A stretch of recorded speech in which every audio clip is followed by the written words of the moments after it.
नमस्कार दोस्तों, मैं अनिल बिलोची। सबसे पहले मैं अपना परिचय देना आवश्यक समझता हूँ। मैं पिछले 25 वर्षों से acupressure, sujok, reiki, magnet therapy, meditation और एनर्जी हीलिंग जैसी कई मेडिसिन लेस थेरेपीज में कार्य कर रहा हूँ। इस दरमियान कई तरह के रोगियों से मिलना होता है, जिनमें गर्दन दर्द, कमर दर्द, घुटनों का दर्द, पेट दर्द आदि के रोगी होते हैं। लेकिन कई कैंसर पेशेंट्स भी इन 25 वर्षों में मुझसे मिले। कुछ कैंसर पेशेंट्स स्वयं आकर मिले और कुछ के परिवार सदस्य मुझसे आकर के मिले, जिनमें से कई पेशेंट्स तो 4th स्टेज के थे। इन पेशेंट्स से और इनके परिजनों से बात करने पर एक बात जो स्पष्ट हुई कि वो डॉक्टर्स की सलाह लेते थे और लेनी भी है। ट्रीटमेंट लेना आवश्यक है। डॉक्टर की सलाह के अनुसार कीमोथेरेपी, रेडियोथेरेपी, सर्जरी, मेडिसिन्स जो भी डॉक्टर्स प्रेस्क्राइब करते हैं वो करनी है। लेकिन अनफॉर्चुनेटली अधिकांश पेशेंट्स इन प्रोसीजर्स को करने के बाद भी भाग्यशाली नहीं होते और सरवाइव नहीं कर पाते। तो मुझे इस प्रकार का विचार आया कि कुछ इस प्रकार की एक सीरीज स्टार्ट की जाए कैंसर रोगियों के लिए, कि इस सीरीज को वो बार बार देखें और यह जान सकें कि एलोपैथिक ट्रीटमेंट के अलावा घर बैठे बैठे वो ऐसा क्या कर सकते हैं जो कि अंधविश्वास पर आधारित नहीं हो, किसी का स्वार्थ निहित नहीं हो। क्योंकि जहाँ कैंसर रोगियों के ट्रीटमेंट की बात आती है, देशी जड़ी बूटियों के नाम पर, गारंटेड इलाज के नाम पर लूटमार मची हुई है। इस लूटमार भरी स्थिति से पेशेंट्स को बचाने के लिए एक निस्वार्थ भाव से एक सीरीज बनाई जाए, क्योंकि यह अनुभवों पर आधारित है।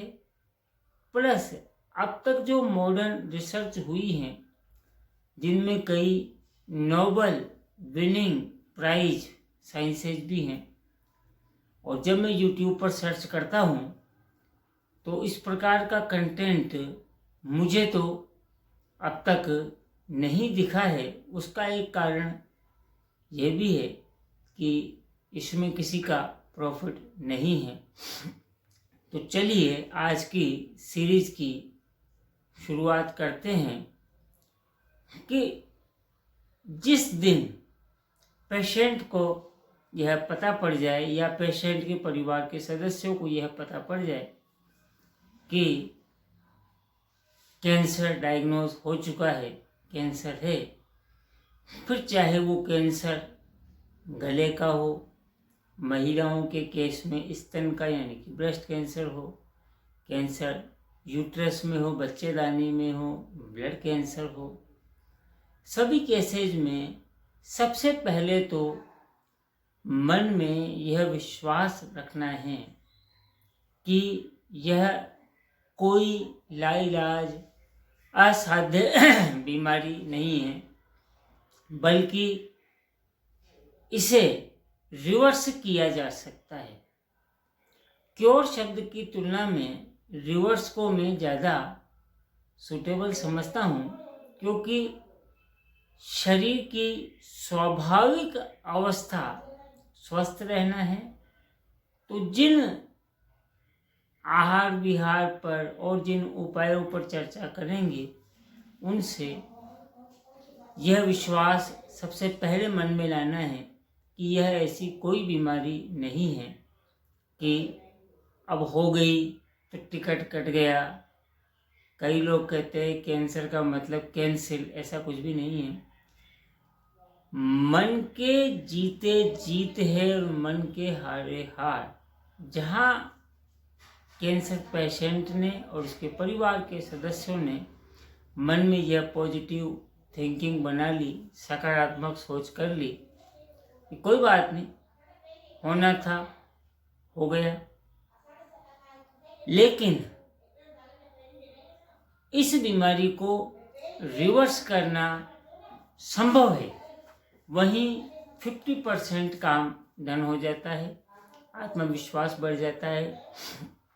दूसरी बात, जब कभी रोगी को कैंसर डायग्नोज हो जाए तो जो भी मिलने आते हैं, प्रत्येक व्यक्ति से, चाहे वो परिवार का हो, रिश्तेदार हो, साथ काम करता हो, पड़ोसी हो, कैंसर के लक्षणों को डिस्कस करने की आवश्यकता नहीं है।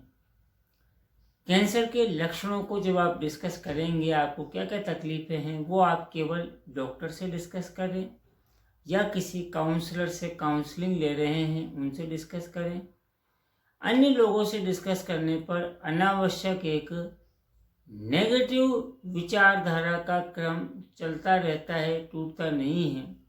उससे फिर हीलिंग में, यानी कि कैंसर को रिवर्स करने में बड़ी मुश्किल आती है।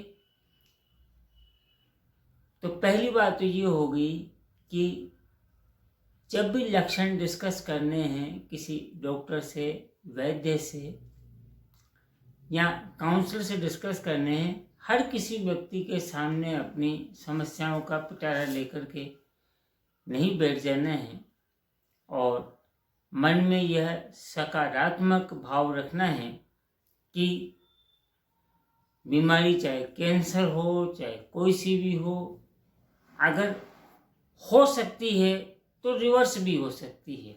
जिस प्रकार से गाड़ी में रिवर्स गियर होता है, उसी प्रकार से मनुष्य के शरीर में अनंत क्षमताएं हैं। यह बात में एनर्जी हीलिंग के अभ्यास के आधार पर बोल रहा हूँ।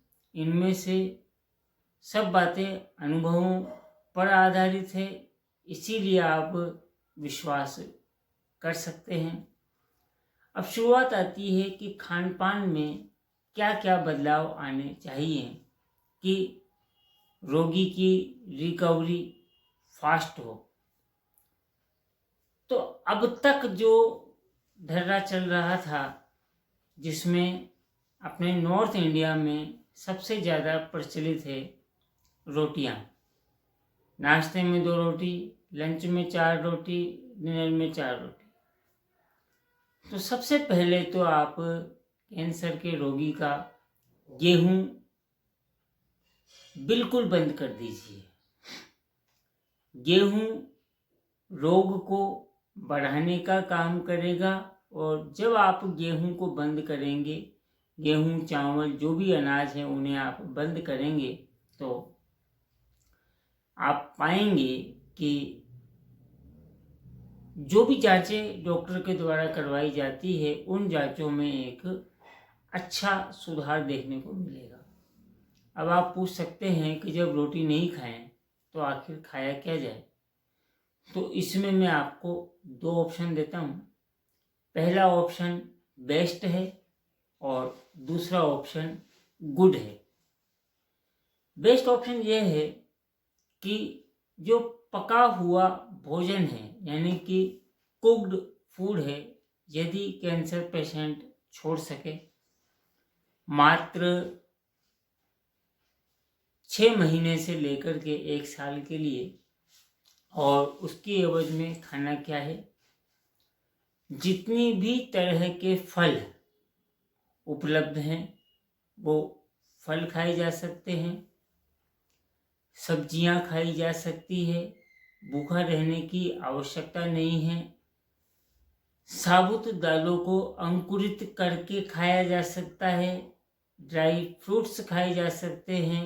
यानी कि खाने के लिए क्या क्या उपलब्ध हो गया? फल। कोई भी फल मना नहीं है, सब फल खाए जा सकते हैं।